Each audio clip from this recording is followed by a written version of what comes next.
ఆప్ convener Delhi CM Kejriwal కు Delhi high court shock ఇచ్చింది. Liquor scam కేసులో ఈడీ సమాన్లను సవాల్ చేస్తూ కేజ్రీవాల్ దాఖలు చేసిన పిటిషన్పై న్యాయస్థానం విచారణ జరిపింది. ఆయనకు అరెస్ట్ నుంచి మినహాయింపు ఇవ్వలేమని స్పష్టం చేసింది. ఈడీ అరెస్ట్ చేయకుండా ఆదేశాలు ఇవ్వలేమన్న ధర్మాసనం తదుపరి విచారణ ఏప్రిల్ 22కి వాయిదా వేసింది.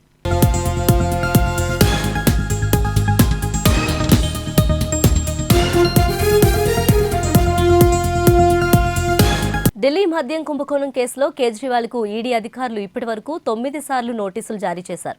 కానీ ఈడీ సమాన్లను కేజ్రీవాల్ మొదటి నుంచి పట్టించుకోవడం లేదు.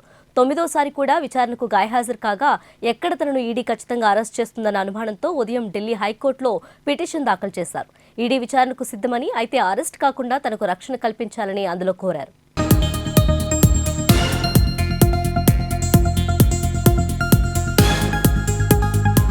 మరోవైపు ఈడీ తరపున వాదనలు వినిపించిన అడ్వకేట్లు కేజ్రీవాల్ను విచారణ నిమిత్తమే పిలుస్తున్నామని, అరెస్ట్ చేయడానికి పిలవడం లేదని కోర్టుకు చెప్పారు.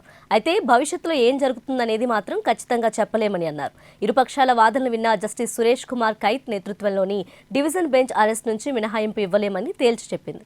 ఈ నేపథ్యంలో ఢిల్లీ సీఎం కేజ్రీవాల్ అరెస్ట్ కావడం ఖాయమని జోరుగా ప్రచారం జరుగుతుంది.